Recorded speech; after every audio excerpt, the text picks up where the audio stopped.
Alors, nous allons démarrer la phase de modélisation de nos données proprement dites en suivant un certain nombre d'instructions qui ont été définies ici. On va commencer par configurer la table de date. Elle a été créée dans Power Query avec le langage M. Ici, dans Power BI Desktop, on va terminer la création de la table de date ou du moins la configuration de la table de date. Ensuite, on va définir les relations entre les différentes tables de notre modèle avant de créer des hiérarchies, une hiérarchie de date, une hiérarchie de produits pour nos éventuelles analyses. Alors, on va également désactiver les mesures implicites. C'est une bonne pratique. À chaque fois qu'on travaille dans un projet, on va utiliser uniquement des mesures explicites. Donc, on peut se permettre de désactiver les mesures implicites. Après cela, nous allons passer au calcul de nos différents indicateurs avec DAX et nous allons terminer par l'utilisation de chaînes de format dynamique afin de mettre en forme certains indicateurs. Voilà. Alors, nous allons commencer par parcourir les différentes tables qu'on a importées. Voici la table calendrier.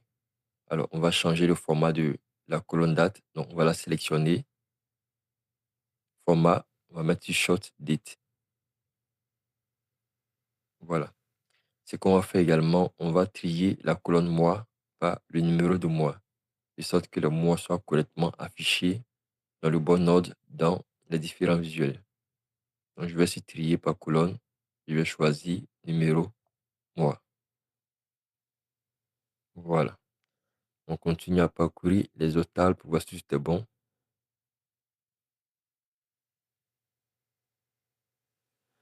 Pour la table vente, on va également changer le format de date commande pour mettre sur short date.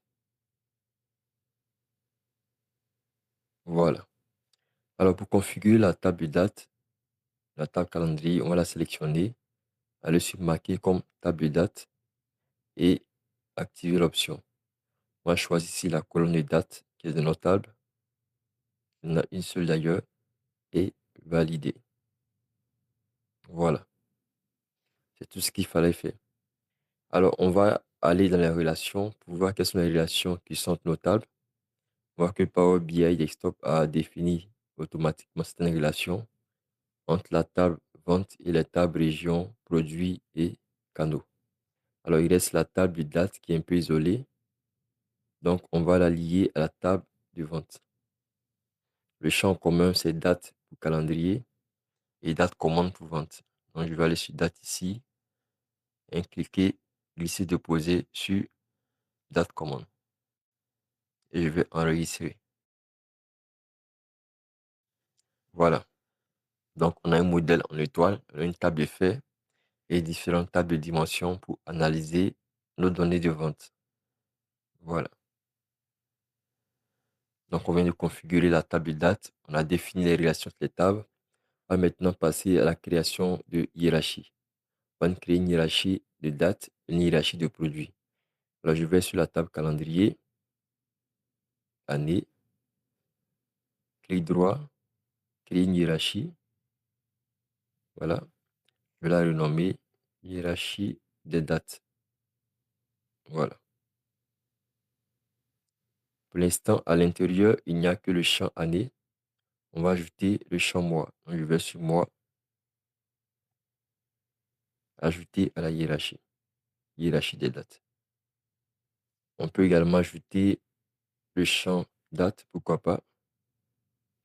Je vais sur date, clic droit, ajouter la hiérarchie, hiérarchie des dates. Voilà. Je vais maintenant aller sur la table produit, on va créer une hiérarchie avec catégorie, sous-catégorie et produit. Donc, je vais sur catégorie, clic droit, créer une hiérarchie. Je vais renommer hiérarchie des produits. À l'intérieur, il n'y a qu'un seul nouveau, le niveau catégorie. On va ajouter sous-catégorie, ajouter la hiérarchie, hiérarchie des produits. Et enfin, produit, ajouter la hiérarchie, hiérarchie des produits. Voilà.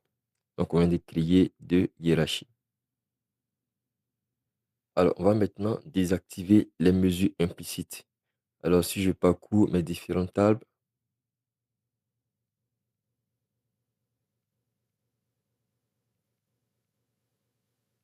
Voilà. Dans la table de vente, on voit un certain nombre de mesures implicites sur le coût produit, sur l'ID ligne commande, sur la marge, sur le montant vente et sur la quantité. Cela signifie que chaque fois qu'on va utiliser ces champs-là, Power BI va automatiquement les agréger. Je prends par exemple le champ quantité. Voilà, on a la somme des quantités qui est calculée automatiquement. Donc, pour éviter que les différentes colonnes numériques soient automatiquement agrégées, on va désactiver ces mesures implicites. Alors, on peut les faire une à une en sélectionnant par exemple coût produit et en venant sur résumé ici et mettre ne pas résumer. Voilà. Ou on peut aller directement dans la vue modèle et désactiver les mesures implicites. Je vous montre, on vient dans la vue modèle. On sélectionne ici modèle sémantique, c'est bien dans la partie modèle, donc modèle et modèle sémantique. Et on voit ici déconseiller les mesures implicites. Je vais activer, vous basculez sur oui. Voilà. Si je repars, je vois que les sigmas ont disparu à cause de mes différents champs. Donc, on vient désactiver les mesures implicites. Cela fait, on va maintenant passer au calcul de nos mesures explicites. Alors, toutes les mesures, vous pouvez les trouver dans l'espace e-learning. Voilà. Voici les différents codes des mesures qu'on va calculer ici. Donc, on va simplement les copier et les coller en commençant par les mesures de base. Donc, on commence par le chiffre d'affaires. On va simplement copier la mesure chiffre d'affaires. Nouvelle mesure. Et on va la coller. On va valider. Voilà. Donc, ici, il y a une mesure chiffre d'affaires qui a été créée directement dans la table calendrier. Alors, on va créer une table de mesures afin de pouvoir y déplacer cette mesure-là et ajouter les prochaines qu'on va créer. Donc, je vais dans Accueil, Entrée des données. On va créer une table vide qu'on va appeler Mesure.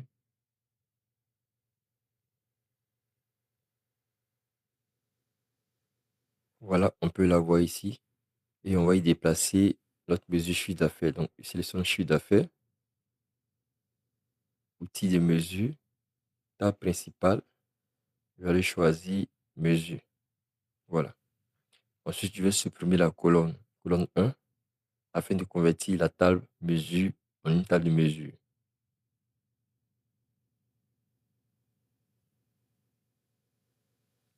Voilà. L'icône de la table mesure a changé, c'est maintenant une table de mesure. Donc, une table qui ne contient que des mesures. Alors, on va poursuivre les différents calculs. La mesure suivante, total commande.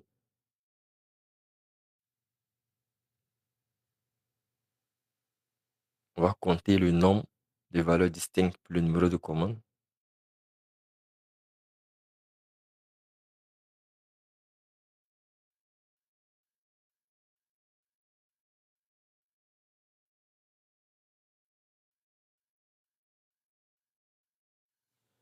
On poursuit avec les mesures temporelles.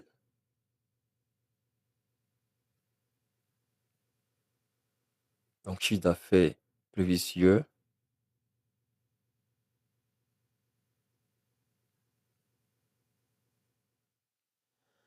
Total commande prévisieux.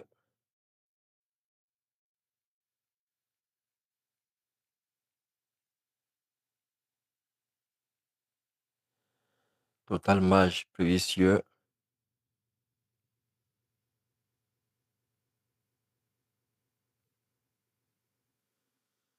Chiffre d'affaires year over year.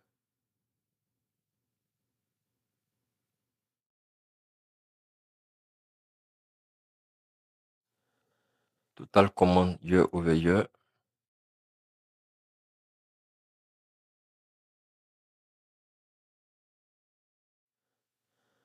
Total marge year over year.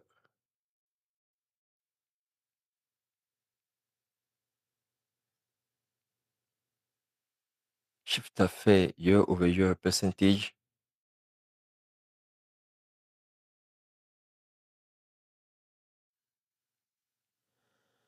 Total commande year over year percentage.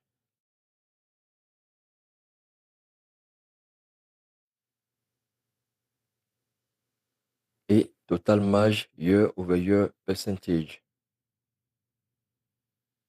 On va essayer d'afficher nos différentes mesures pour faire les différentes mises en forme.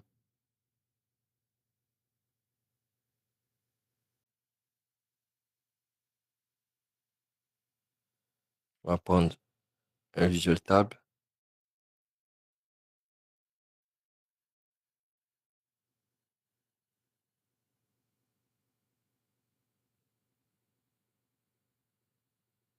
Je vais augmenter la taille des valeurs.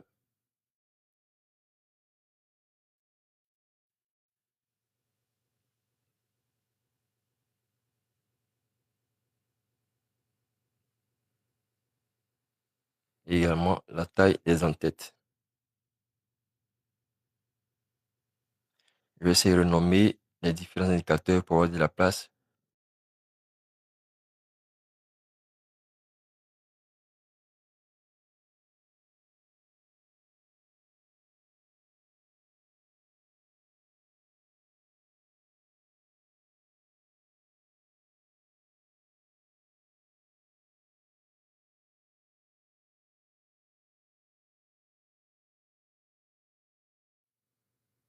Alors, je vais ajouter la colonne année au tableau.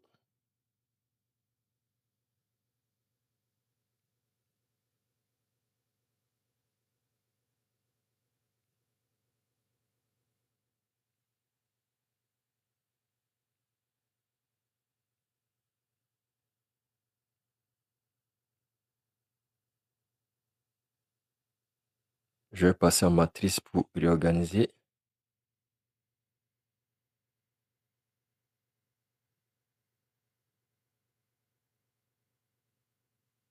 Je vais augmenter la taille des en-têtes de ligne. Voilà.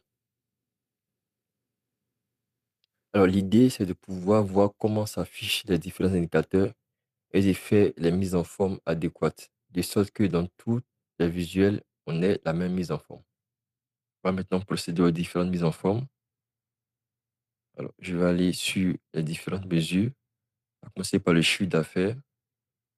Alors, on va mettre un séparateur de milliers et puis mettre un chiffre après la virgule. Voilà.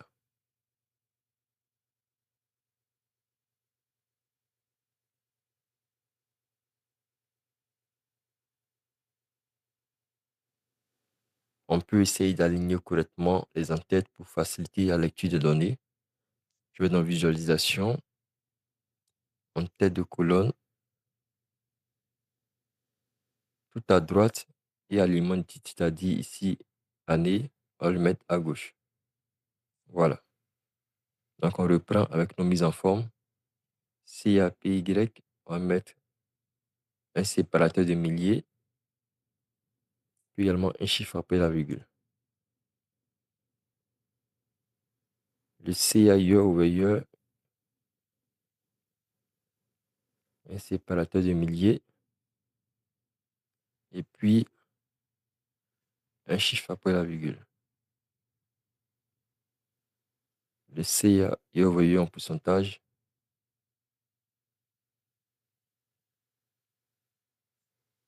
et 0 chiffre après la virgule. Total commande, on va mettre un séparateur de milliers. Commande prévisieux, un séparateur de milliers également. Voilà. Pareil pour la variation annuelle.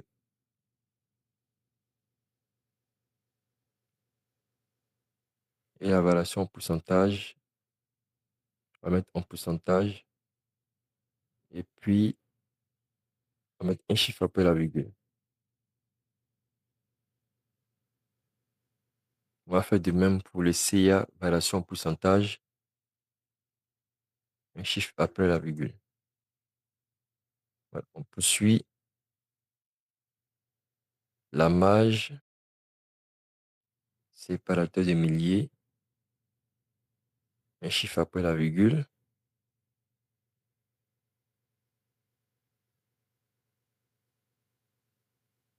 maj PY, séparateur de milliers, un chiffre après la virgule, la variation de la marge, la variation annuelle, séparateur de milliers, un chiffre après la virgule, et la variation en pourcentage, on va mettre simplement en pourcentage, et puis un chiffre après la virgule. Voilà.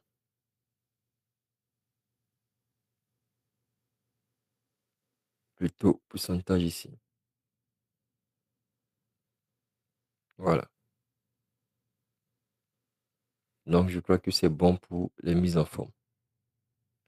On le fait ainsi pour s'assurer que cette mise en forme soit respectée dans tous les visuels. Voilà. Donc, on poursuit avec les instructions. Alors, on va poursuivre avec les chaînes de format dynamique.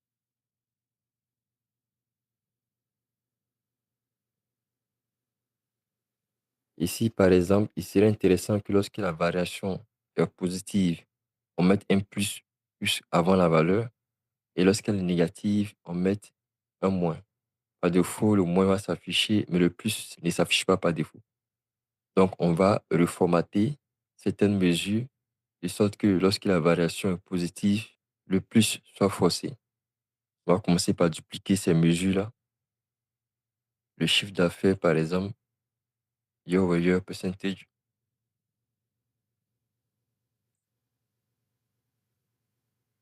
On va créer une nouvelle mesure qu'on appelle chiffre d'affaires year over year percentage KPI. Voilà. Il n'y a rien d'autre que le chiffre d'affaires year over year percentage, mais on va travailler sur la mise en forme. Alors, au niveau du format, on va valider d'abord. Au niveau du format, on va choisir dynamique et on va définir ici la chaîne de format dynamique. Alors, qu'est-ce que ça veut dire? Ici, on a deux arguments qui sont séparés par un point-virgule. Alors, on a deux arguments. Le premier, avant le point-virgule, c'est la mise en forme appliquée lorsque la valeur est positive, supérieure ou égale à 0. Et le deuxième, c'est la mise en forme appliquée lorsque la valeur est négative. Voilà. Donc, si c'est positif, on va simplement mettre forcer un plus et mettre toute la valeur entre parenthèses. Si c'est négatif, on va forcer le moins. On n'a pas le forcer parce qu'il sera là par défaut. Mais on va mettre la valeur entre parenthèses. Donc, on va valider et on va ajouter la valeur à notre tableau. Voilà. Donc, voilà comment ça va s'afficher. Alors, généralement, on le fait pour pouvoir utiliser cela comme information supplémentaire. Par exemple, lorsque nos visuels vont afficher la variation en valeur du chiffre d'affaires, on pourra ajouter l'indicateur qui est là, entre parenthèses, pour indiquer la variation en pourcentage. C'est un peu ça le but. On va faire de même pour total commande year over year percentage, nouvelle mesure, je vais ajouter KPI,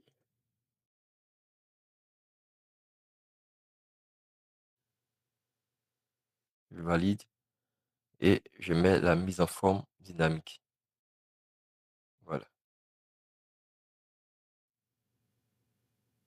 je valide. Je vais l'afficher dans le tableau également.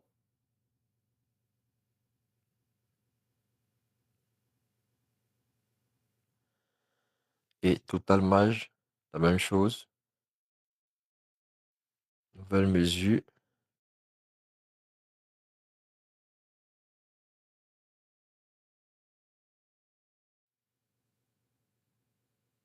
je valide et je vais changer le format en dynamique en précisant la chaîne de mise en forme.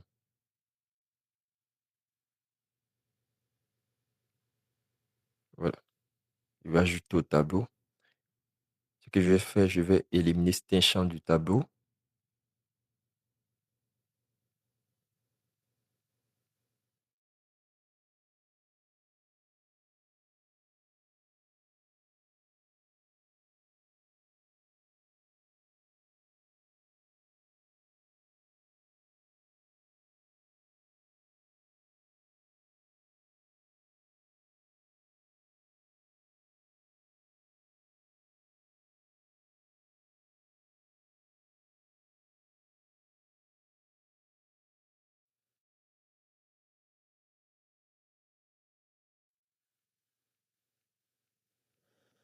Voilà. Donc, lorsque je prends le CA, par exemple, la variation annuelle du CA qui est ici, et juste à côté, on a la variation en pourcentage qui est ici 40,6%. Mais avec le formatage dynamique, on force le plus et on met la valeur entre parenthèses. Donc, c'est bon, on vient de calculer tous nos indicateurs. Plus tard, ces indicateurs supplémentaires à calculer, on pourra toujours revenir pour faire ces différents calculs.